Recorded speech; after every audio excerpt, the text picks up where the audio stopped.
Vous avez été les derniers à connaître une enfance hors ligne. Les projets se faisaient de vive voix.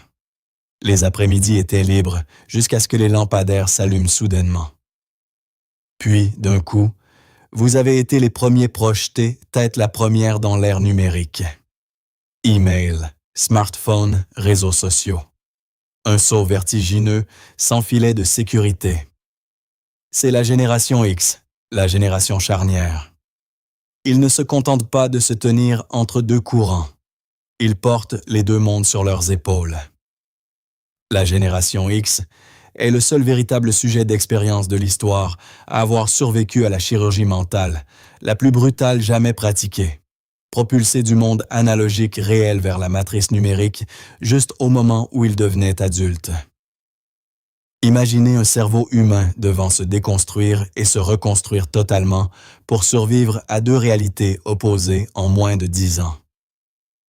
Ce genre de choc psychologique pourrait briser n'importe qui.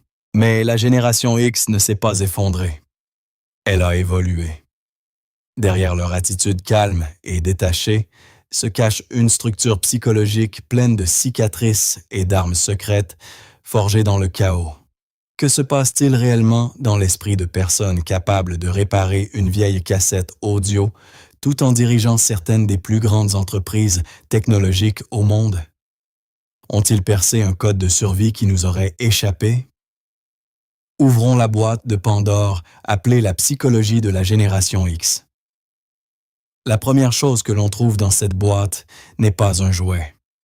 C'est une clé suspendue à un cordon autour du cou.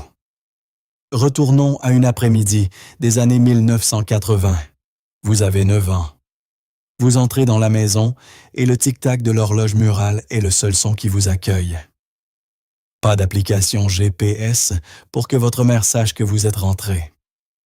Pas de SMS demandant « Tu as déjà mangé ?»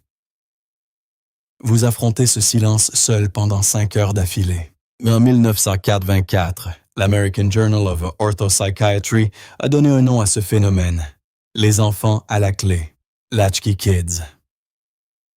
Plus de 7 millions d'enfants aux États-Unis et en Europe ont été contraints de se débrouiller seuls, car la pression économique poussait les deux parents hors de la maison. D'un point de vue neurobiologique, il s'agissait d'un environnement de développement extrêmement rude. Le cerveau d'un enfant se développe grâce aux interactions avec son environnement. Lorsqu'un enfant de la génération Z rencontre une difficulté aujourd'hui, il a souvent des parents hélicoptères qui gravitent à proximité, prêts à le secourir instantanément. Leur cerveau apprend d'une règle. Quand je suis en danger, l'aide viendra. Pour la génération X, le scénario était totalement différent. Ils rentrèrent de l'école, déverrouillaient la porte et entraient dans une maison vide. Personne. Pas de caméra de surveillance. Pas de téléphone portable pour appeler maman et se plaindre. À ce moment-là, l'amygdale, le centre de traitement de la peur dans le cerveau, était fortement activé. Mais au lieu de rester dans un état de panique prolongé, le cerveau de la génération X était contraint d'activer le cortex préfrontal, la zone responsable de la résolution de problèmes, pour se calmer. Après des milliers d'après-midi de solitude de ce genre, un réseau neuronal extrêmement puissant s'est formé. La peur mène à l'action indépendante, pas à l'appel à l'aide. Les psychologues appellent aujourd'hui cela l'hyperindépendance. C'est pourquoi, lorsqu'une crise survient au travail aujourd'hui, alors que les collègues plus jeunes peuvent être paralysés par l'anxiété ou attendre des instructions, un patron de la génération X retrousse généralement ses manches en silence et commence à régler le problème. Ce n'est pas qu'ils ne ressentent pas de peur, c'est que leur cerveau a été programmé pour croire que « personne ne viendra me sauver, je dois le faire moi-même ». La solitude de l'enfance est ironiquement devenue le super pouvoir d'indépendance de la génération X.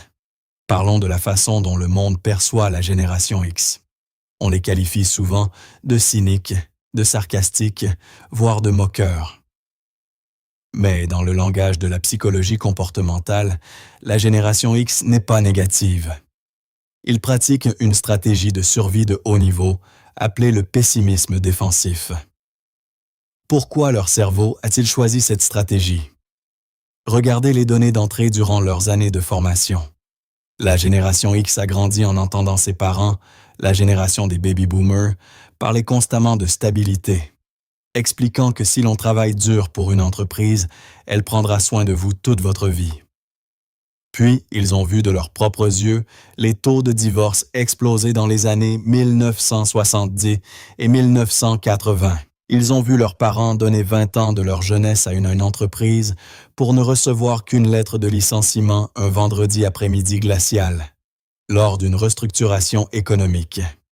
Ils ont grandi sous l'ombre de la guerre froide, où les enseignants leur apprenaient des exercices de protection au cas où, comme si un bureau en bois pouvait les protéger d'une bombe nucléaire. Ils entendaient les adultes dire que tout allait bien, alors que la télévision montrait la crise des otages en Iran ou la propagation de l'épidémie de sida.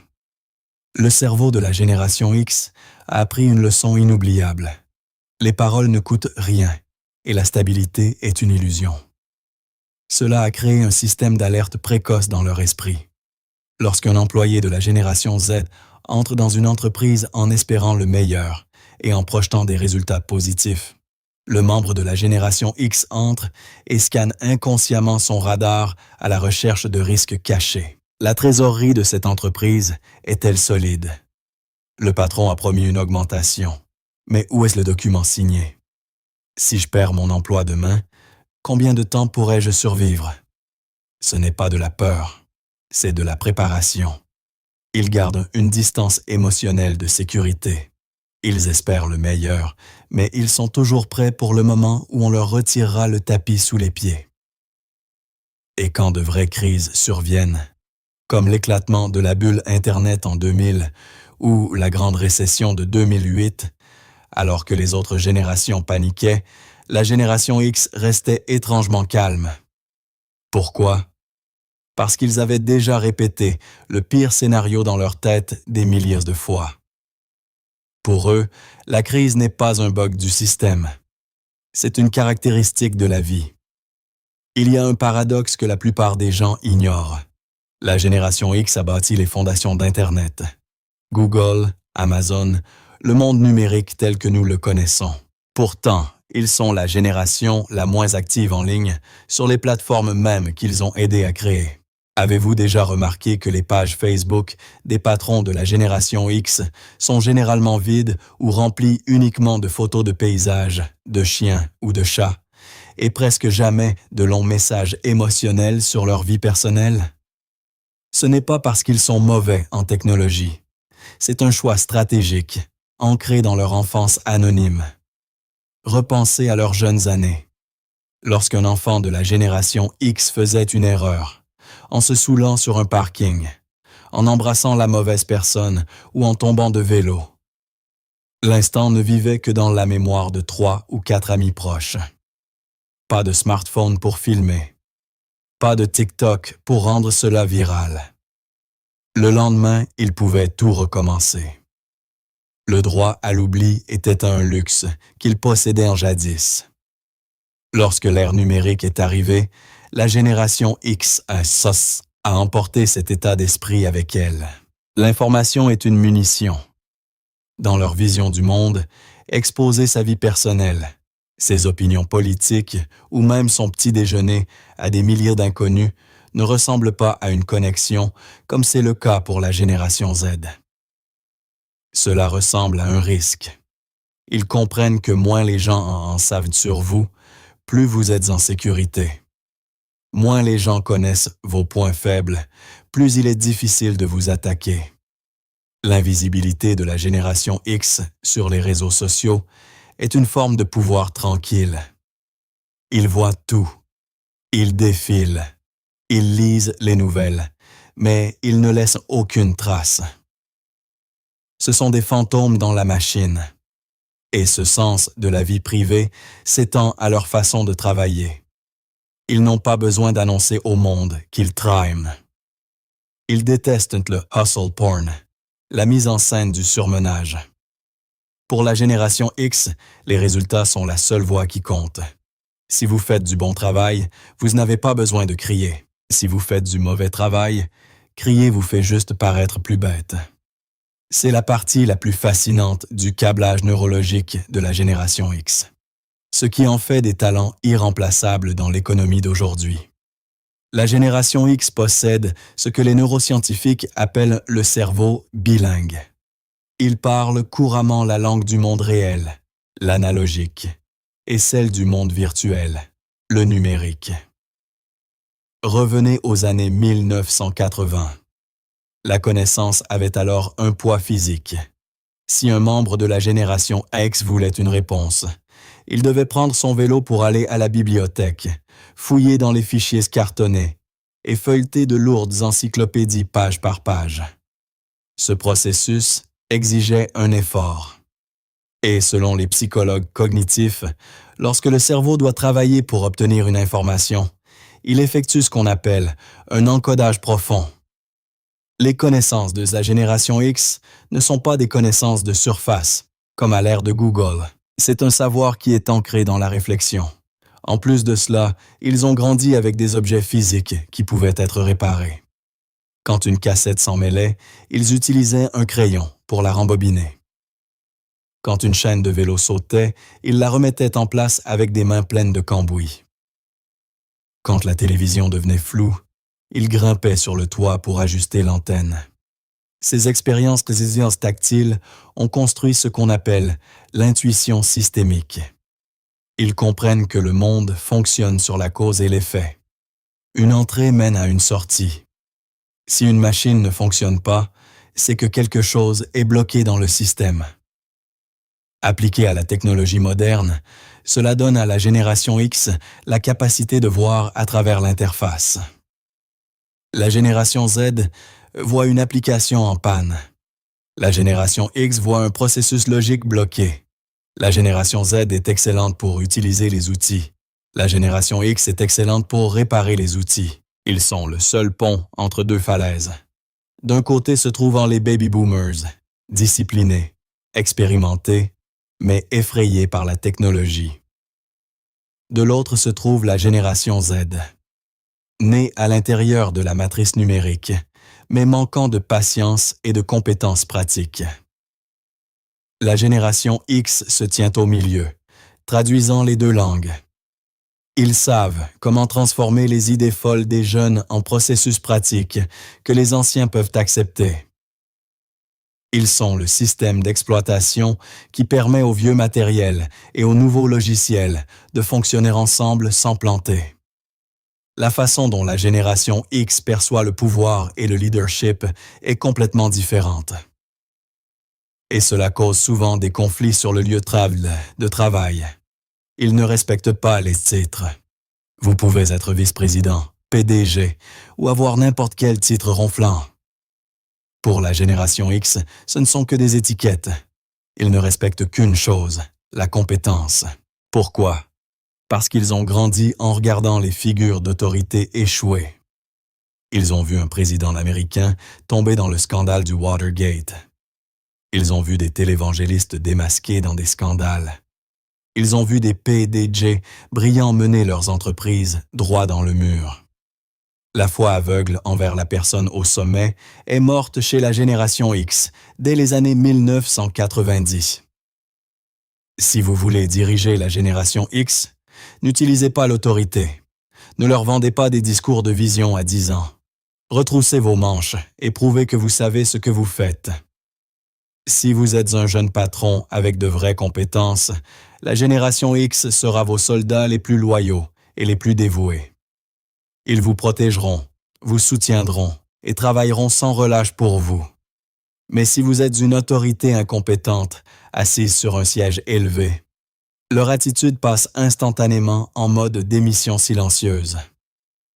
Ils feront exactement ce pour quoi ils sont payés, ni plus ni moins, et vous regarderont avec des yeux froids et sarcastiques.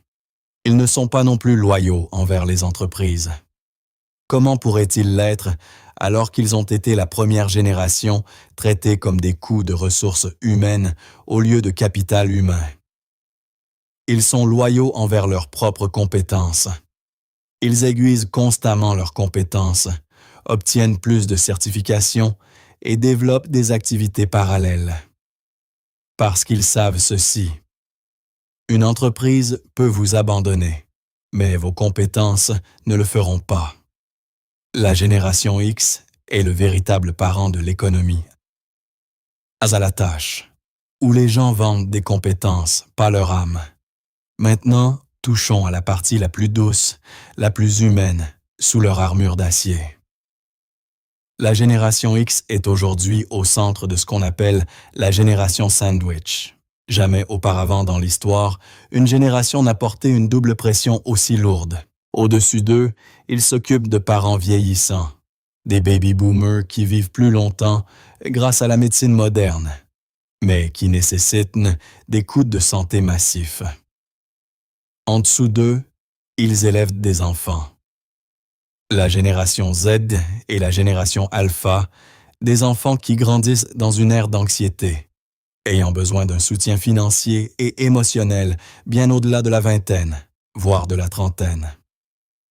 Ils sont pris en étau au milieu, épuisés financièrement, physiquement et émotionnellement. Alors, comment la génération X gère-t-elle cette pression?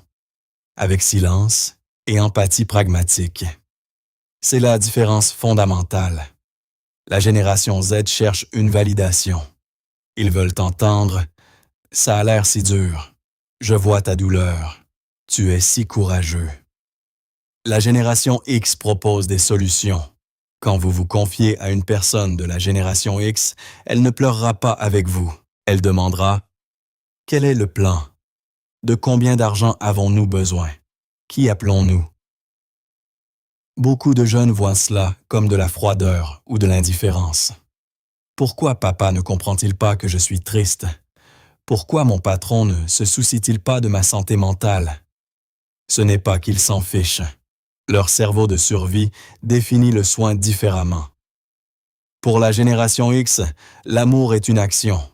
L'amour, c'est envoyer discrètement de l'argent pour payer les factures d'hôpital de maman sans dire un mot. L'amour, c'est rester éveillé jusqu'à 2 heures du matin pour corriger le rapport d'un employé afin qu'il n'ait pas à se faire remonter les bretelles par la direction. L'amour, c'est aller travailler tous les jours dans un job qu'on déteste, ravaler sa colère juste pour s'assurer que ses enfants puissent s'offrir les meilleures écoles. Ils n'ont pas d'énergie à revendre pour des mises en scène émotionnelles. Ils consacrent jusqu'à la dernière goutte de leur énergie à empêcher le toit de s'effondrer sur les personnes qu'ils aiment. Ce sont des guerriers qui n'abandonnent et s'étonnent jamais et ne se plaignent jamais. Enfin, le trait de caractère le plus enviable de la génération X est sans doute sa capacité à être seule. La Gen X est la dernière génération à savoir vraiment ce qu'est l'ennui. Repensez à un dimanche après-midi en 1985. Les programmes TV sont terminés. Pas d'Internet. Les amis sont sortis. Vous êtes allongé sur le sol à fixer le plafond, à vous ennuyer. Mais au cœur de cet ennui, quelque chose de magique se produit. Le cerveau commence à activer le réseau du mode par défaut. Vous commencez à imaginer. Vous commencez à créer. Vous apprenez à devenir ami avec vos propres pensées. Aujourd'hui, le silence est un luxe. Nous comblons chaque seconde de vide avec nos téléphones. Nous avons peur d'être seuls avec nous-mêmes. Mais pas la génération X. Ils trouvent de la paix dans la solitude. Ils peuvent conduire pendant 5 heures sans mettre de musique. Ils peuvent s'asseoir seuls dans un café sans faire défiler l'écran de leur téléphone.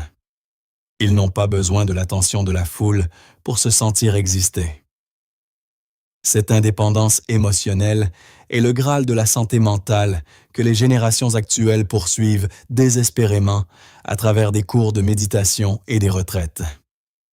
La Gen X est née avec. Alors, que retenons-nous après avoir ouvert la boîte de Pandore nommée Génération X? Nous voyons une génération jetée par l'histoire dans les épreuves les plus rudes, l'effondrement de la famille traditionnelle, l'ascension vertigineuse de la technologie et des bouleversements économiques incessants. Mais au lieu de se briser, ils ont évolué. Ils ont transformé la solitude en indépendance. Ils ont transformé le scepticisme en sagesse pratique. Ils ont transformé la pression en une force de soutien. La Gen X n'est pas la génération la plus bruyante. Ils ne dominent pas TikTok. Ils n'écrivent pas de longs éditos dans les journaux. Ils sont comme le câblage électrique et la plomberie dissimulée à l'intérieur d'un gratte-ciel. Personne ne voit les lignes électriques. Personne ne complimente la beauté des tuyaux. Mais essayez de les couper. L'immeuble s'effondre instantanément. Ce monde continue de tourner rond grâce aux mains silencieuses de la Gen X qui serre chaque boulon, corrige chaque ligne de code et paie chaque facture dans l'ombre. Si vous êtes de la génération X et que vous écoutez ceci, ne vous sentez pas mal d'être invisible. Votre invisibilité est la preuve que vous faites extrêmement bien votre travail. Vous êtes le seul véritable adulte dans la pièce. Continuez à tenir fermement la barre. Ce monde a plus que jamais besoin de votre stabilité. Et si vous êtes plus jeune, essayez de porter un regard différent sur les gens de la génération X qui vous entourent. N'attendez pas qu'ils vous disent « je t'aime ». Regardez ce qu'ils font. Et peut-être, juste peut-être, essayez de poser votre téléphone, de prendre un tournevis et de réparer quelque chose vous-même. Vous découvrirez que la liberté que porte la génération X procure une sensation incroyable. Merci d'avoir écouté ce voyage intérieur. Si vous vous êtes reconnu, ou si vous y avez reconnu vos parents, abonnez-vous et partagez cette vidéo. La compréhension est le pont le plus court entre les générations. Je suis Apex. N'oubliez pas de vous abonner pour ne manquer aucune vidéo. Au revoir et à la prochaine.